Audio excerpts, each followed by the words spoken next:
Hi class, this is section 5.4, the graph of a rational function, part 1. In this section we will graph rational functions, first state the domain of the function, determine the vertical asymptotes and holes if any, find the horizontal asymptotes. Oblique asymptotes are talked about in this section and I'll discuss it in the video, but they won't be covered on quizzes or exams. Number 4, find x and y intercepts, and then finally graph the function. Sometimes you might need to determine where the graph is above and below the x-axis.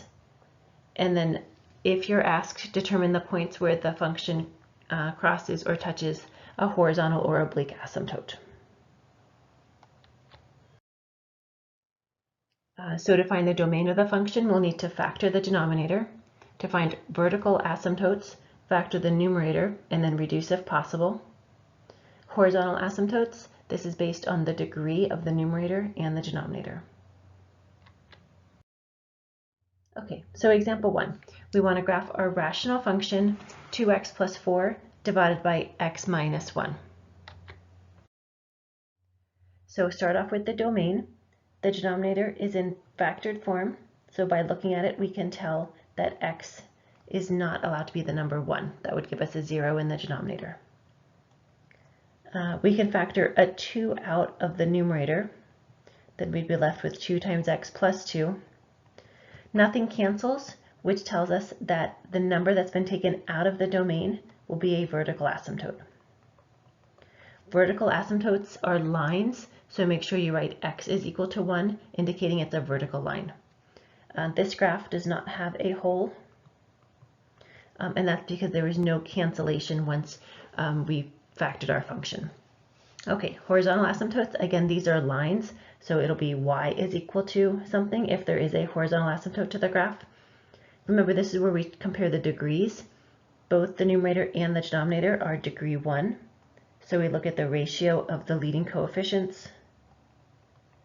So the horizontal asymptote is the line y equals 2.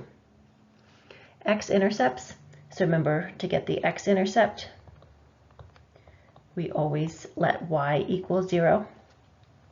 So a fraction is equal to 0 when the numerator is equal to 0. And I'll even write this in factored form, but either one would have been fine. So this expression is equal to 0 when x is equal to negative 2. So our x-intercept is negative 2, 0. To find the y-intercept, we let x equal 0. So f of 0 would give me 0 plus 4 divided by 0 minus 1. So 0, negative 4 is the y-intercept. Okay, on the graph, I don't want too much extra stuff on the graph because it makes it hard to grade. If there's a vertical asymptote, that needs to be on your graph. So we have a vertical asymptote at the line x is equal to 1. Horizontal asymptote is the line y is equal to 2. These should be dashed lines on your graph. X-intercept is negative 2, 0, and our y-intercept is 0, negative 4.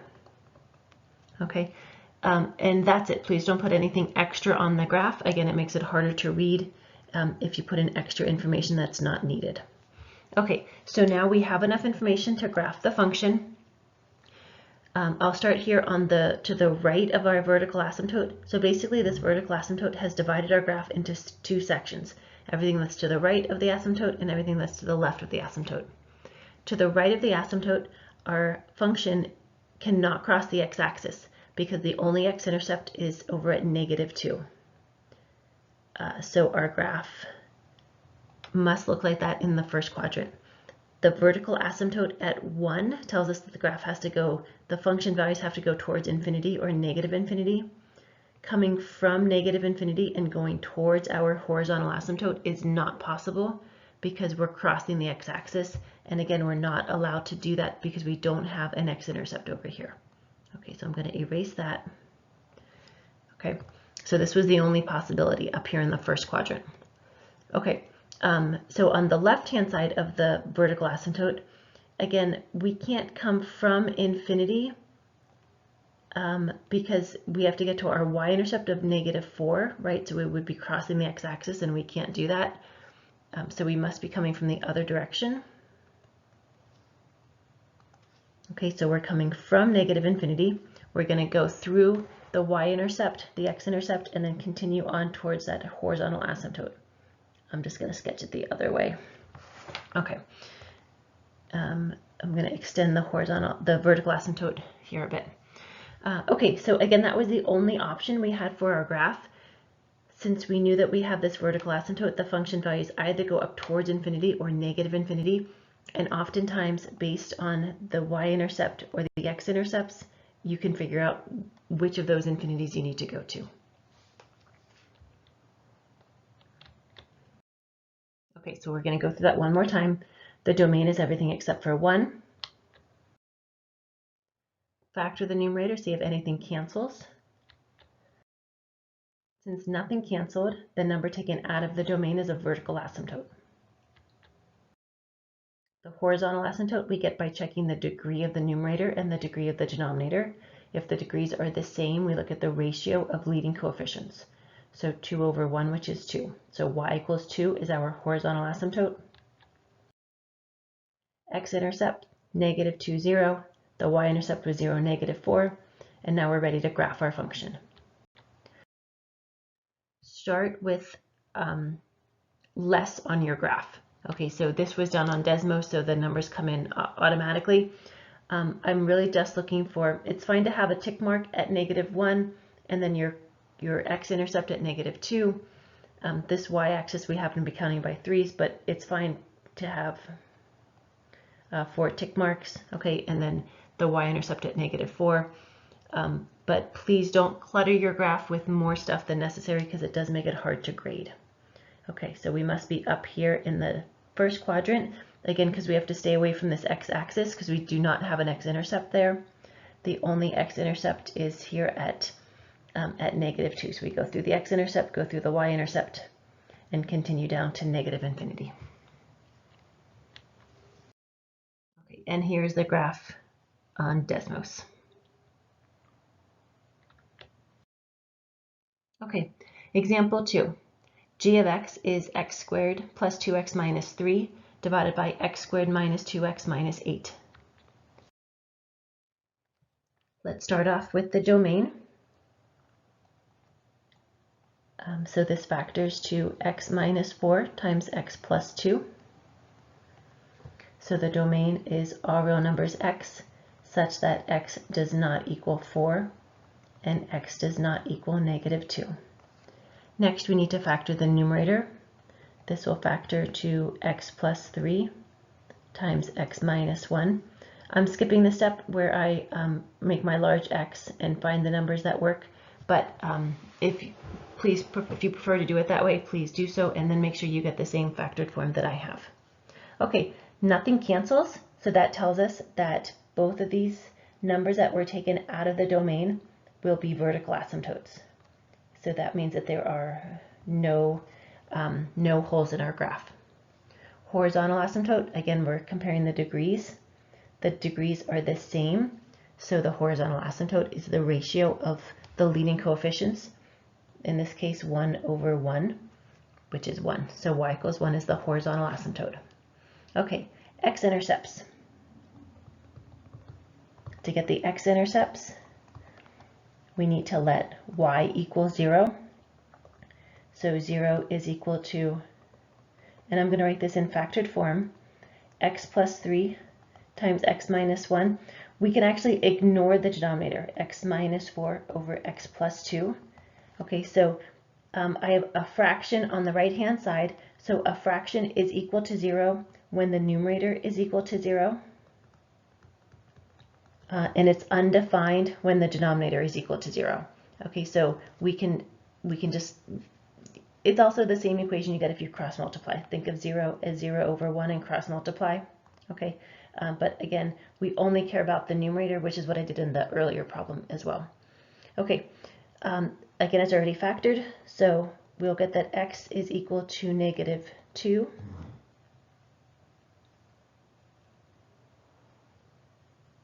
Oh, I wrote that wrong. Sorry, this is, sorry about that. I meant to write x plus 3 here. Good, so I meant to rewrite the numerator. So the x-intercepts are when x is equal to -3 and when x is equal to +1. Okay, so x-intercepts -3, 0, and then 1, 0. The y-intercepts, so here we let x equal 0. So the function g of 0, I'll just get 0 plus 0 minus 3 in the numerator, and then 0 minus 8 in the denominator. So 3/8. So it's usually easier to look back at the original presentation of the function when we're plugging in zeros for x. Okay, so the y-intercept is 0, 3/8. Okay, so again, factor the denominator, and that'll tell you which numbers need to be taken out of the domain. Factor the numerator to see if anything cancels, and in this case, nothing cancels. That tells us that both numbers taken out of the domain will be vertical asymptotes, and the graph does not have a hole because nothing canceled. The horizontal asymptote is y equals 1. The x-intercepts are -3, 0, and 1, 0. Y-intercept 0, 3/8. Okay, so now we're ready to graph the function. So what I'm looking for is a nice grid large enough so that I can read it, please. Vertical asymptotes at -2 and at +4.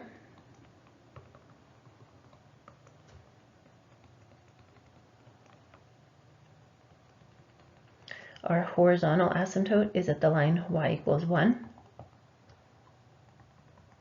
The x-intercept, there's one at -3 and another at 1. The y-intercept is 0, 3/8. So I'll put it right there. Okay, good. This is enough for the graph. Okay, so again, please don't put on anything extra. I'd rather have less that I can read than it being too cluttered. Okay, because we have two vertical asymptotes, our graph is, you can think of it as being divided into these 3 sections. Okay, let's start with what's on the right-hand side. Okay, so there is no x-intercept over here, so we have to stay away from the x-axis, but we still have our vertical asymptote, so we're going to come from infinity and then go out towards our horizontal asymptote. A couple things. So if we had to assign multiplicities to our zeros, so the zeros are 1 and -3. So the zeros, +1 and -3. We don't normally talk about multiplicity for rational functions, but if we did, they would both have multiplicity 1, which hopefully you remember means that the graph is going to cross at those two x-intercepts. Okay, so I have my y-intercept here and my x-intercept, and I need to cross at this x-intercept. So I must be coming, when I'm by -2, I'm coming from infinity. I'm going to go through this y-intercept, cross at the x-intercept, and then continue down to -infinity. Okay, and now finally, over here on the far left, I again have this horizontal asymptote. So think of it as coming from the horizontal asymptote, cross the graph at -3, and then continue down to -infinity. Okay,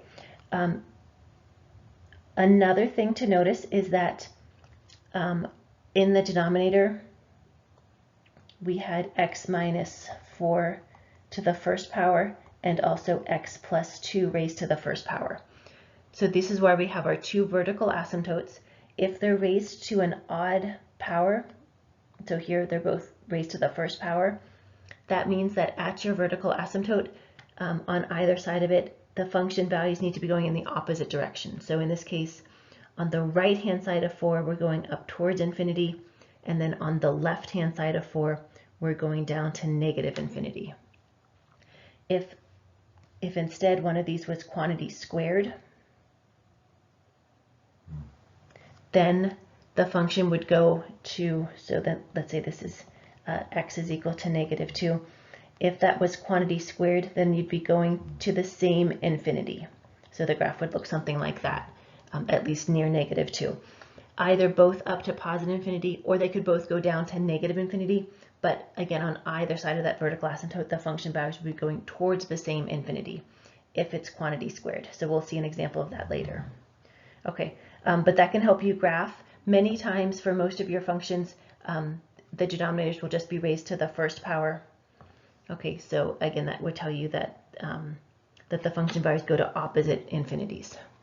Okay, you are allowed to check your work, right? That's a good thing to do. So for example, if we plug in 2 to the function, you're simply checking to make sure you get a negative value back. Okay, if we plug in 5 to the function, you need to make sure that you get a positive value back. On my graph, it's above 1. Okay, same thing here. So at -1, it needs to be some positive value. We don't exactly know where, but it does need to be positive because we're above the x-axis. -4, you could do the same thing. You're again just checking to make sure you're on the correct side of the x-axis. Okay, another thing I want to mention is the notation that you're going to see in the homework, and it's also notation that you'll see in business calculus. Okay, so we're going to have the limit as x goes to infinity. So this is basically saying what happens when x gets very, very large and positive. So x approaches infinity.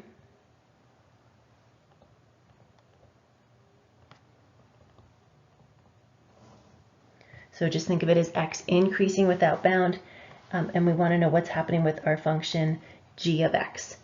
Okay, so looking on my graph, if x is getting really, really big and positive, I'm looking at the right-hand side of my graph. So since I have this horizontal asymptote, the function values are getting closer and closer to 1. Okay, another thing we could look at is what is happening, what is the limit as x approaches the number 4. Okay, so again, we have to write in g of x here, or write out what the function is if you want, that x squared plus 2x minus 3, etc. But g of x is faster. So again, this means we're taking the limit as x approaches 4, and we want to know what's happening with g of x. Okay, well, x equals 4, that's where our vertical asymptote is. Okay, so I'm going to be more specific here in the question. What's the limit as x goes to 4 from the right? And then we're also going to determine what is the limit as x approaches 4 from the left of our function g of x. Okay, so in both these cases, we're looking at the positive number 4, the plus and the minus that's written as a superscript. Okay, so top right of the number, that tells you which side of 4 you're coming from. Okay, so we're coming from the right-hand side of 4, so number is bigger than 4. If I come at 4 from the right-hand side, I can see that the function values are going off to positive infinity. If I come at 4 from the negative side of 4, so again, here is 4 on my number line, so the negative side, think of that as the left side of the number. So if we're on the left of 4, follow the function down, we see that we're going down to negative infinity. Okay, so you'll have questions like this in MyMathLab, but the graph will be there for you, so you're looking at the graph and then figuring out these limits.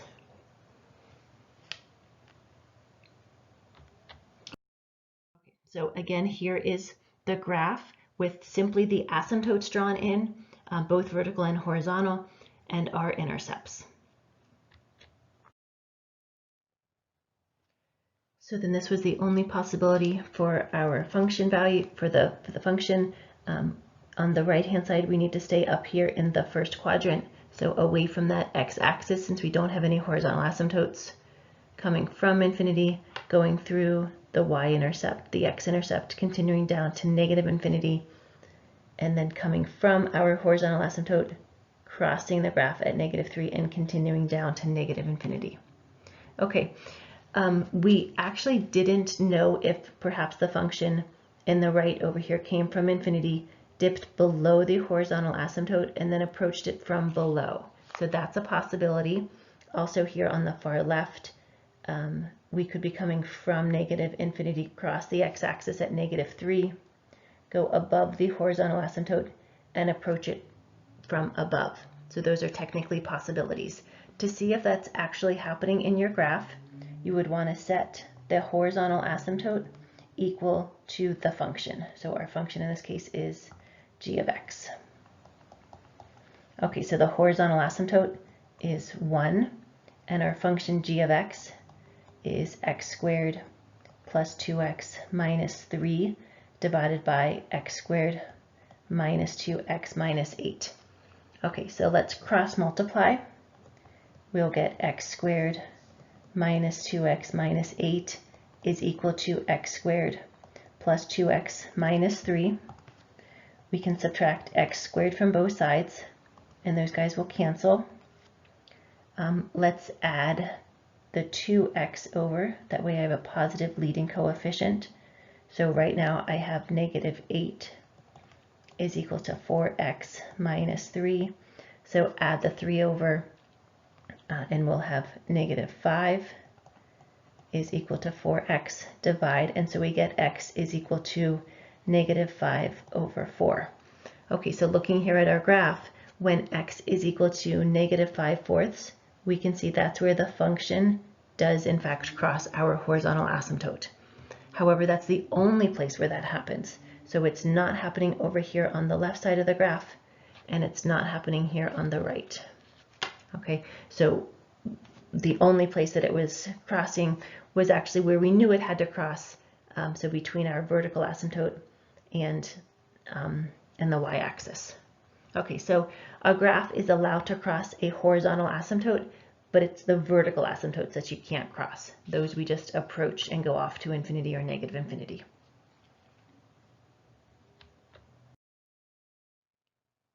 I'll actually start the next video with this example 3. So that's it for the first video.